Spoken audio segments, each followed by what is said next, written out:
ginawa dyan guys ay napapakulo muna ako ng tubig bago ko po nilunod ang aking 1/4 kilo na tapioca pearl. So pagkatapos guys ay hinahalo-halukay ko na kaagad para hindi po dumikit sa puwet ng kaldero. So every now and then guys, dapat hinahalo-halukay talaga yan hanggang sa maluto, hanggang sa magiging crystal talaga ang ating tapioca. So habang nagluluto po ako ng tapioca pearl guys, ay sinabay ko na rin po ang aking gelatin. So kulay dilaw po ang pinili kong gelatin guys para maging kasing kulay po sa mangga. So naglagay lang po ako ng 4 na cups na water guys. Tapos yung isang sachet ng gelatin guys ay hindi ko po inubos.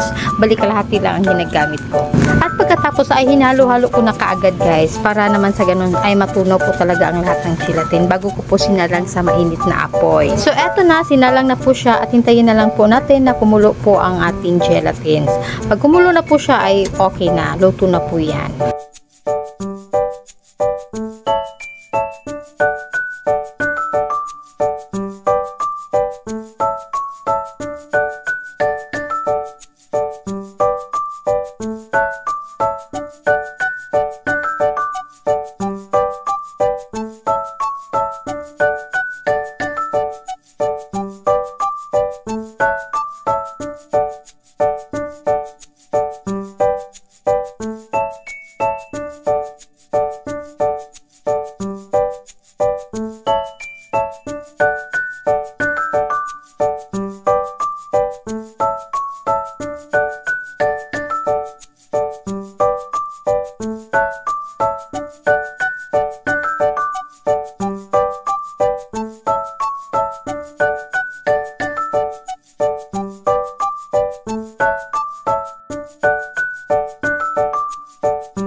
Yeah.